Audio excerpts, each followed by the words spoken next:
On June 1, 2001, the nation of Nepal was shocked at the announcement that 10 members of the Nepalese Royal Family were killed in a massacre inside the royal palace. It wasn't just a case of homicide, it was a case of regicide, patricide, matricide, fratricide, sororicide, parricide, and suicide. It was a moment that changed the course of modern Nepal. Learn more about the Nepalese Royal Massacre on this episode of Everything Everywhere Daily.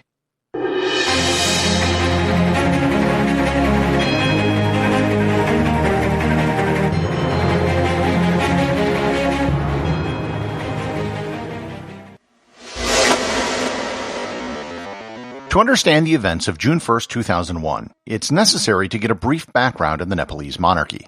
The Kingdom of Nepal dates back to 1768, when Prithvi Narayan Shah united several kingdoms of the Himalayas under the Kingdom of Nepal. He was the first ruler of the Shah dynasty, which was the only dynasty that has ever ruled Nepal.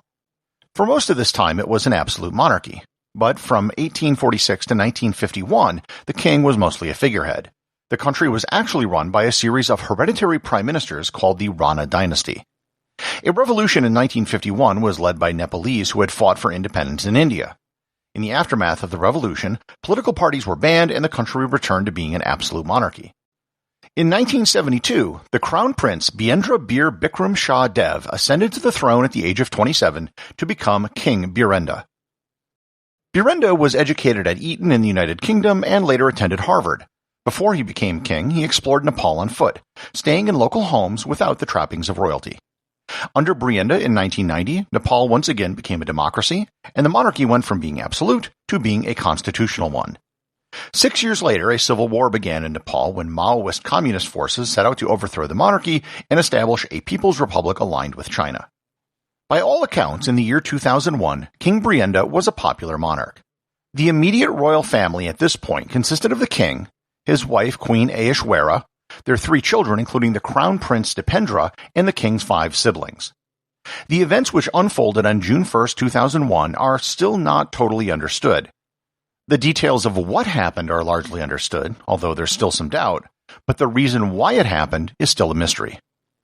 But what we do know is that the royal family was having their monthly dinner where everyone got together.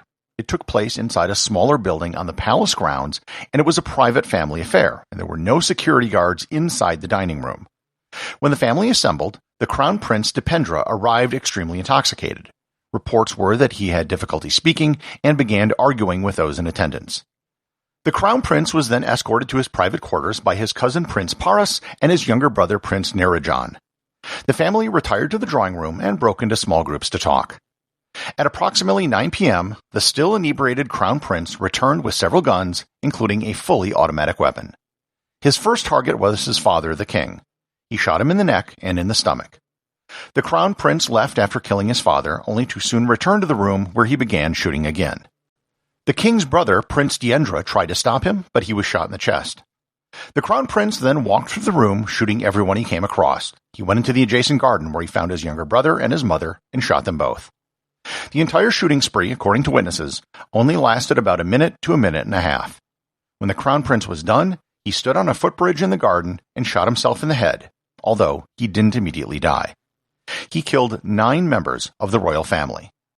The victims included his father, the king, his mother, the queen, his younger brother, a prince, his sister, a princess, his uncle, the brother of the king, 2 aunts who were sisters to the king, the husband of one of the aunts, and the cousin of the king. Almost the entire line of succession to the Nepalese House of Shah had been murdered. As I mentioned, Crown Prince Dipendra didn't die immediately. He was put in a coma for the next several days. Oddly enough, despite killing his father, he became King Dipendra. He spent his entire reign in a coma before dying on June 4th. When Dipendra died, the crown was passed to King Birendra's brother Gyanendra, who was not in attendance at the family dinner.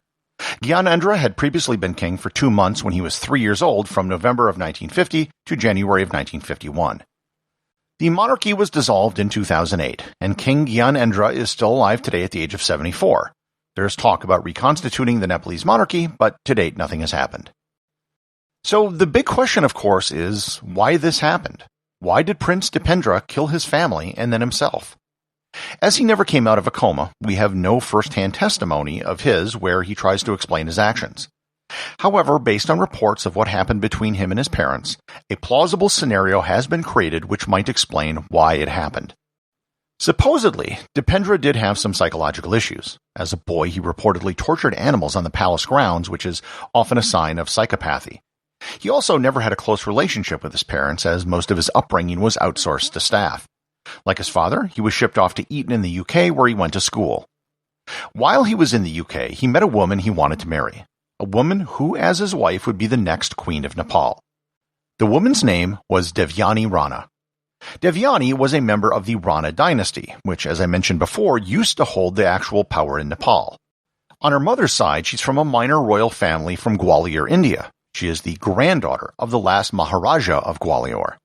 This greatly displeased the king and the queen, who felt that Davyani's family was not of high enough status.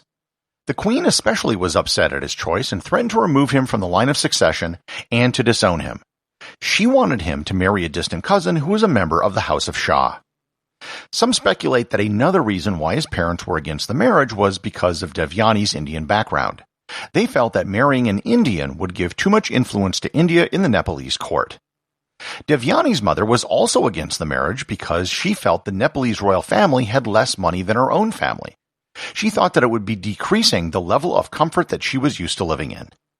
The relationship between Davyani and Prince Dipendra went on for years, with the prince hoping that his parents would eventually come around.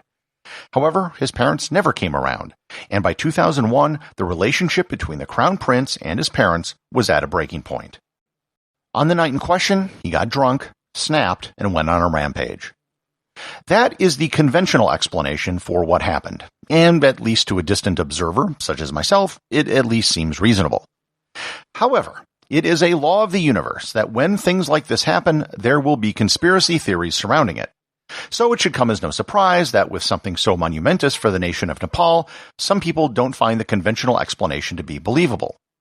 One issue was that Prince Dipendra was very well liked, and people just didn't want to think that he was capable of such an act. One conspiracy that had been floated was that it was someone else wearing a mask of the prince who committed the crime. Another conspiracy held that the person who initiated the attack was the person who benefited the most, the new king Gyanendra.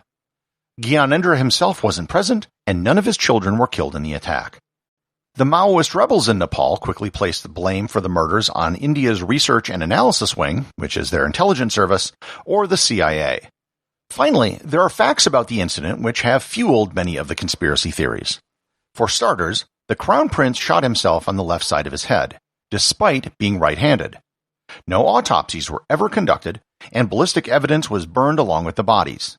Finally, the officials who conducted the formal investigation later said that they were never charged with trying to assess guilt or find a culprit.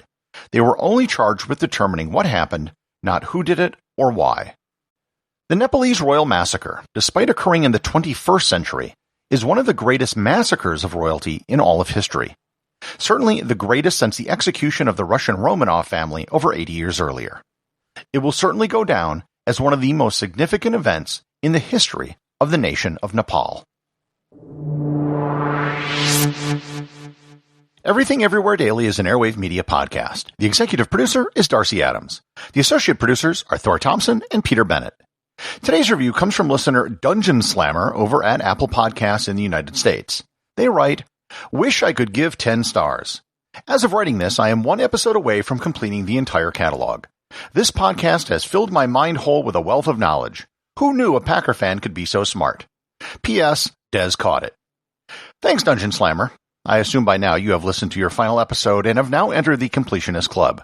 I would like to welcome you and let you know that you will be receiving your onboarding kit in the mail shortly.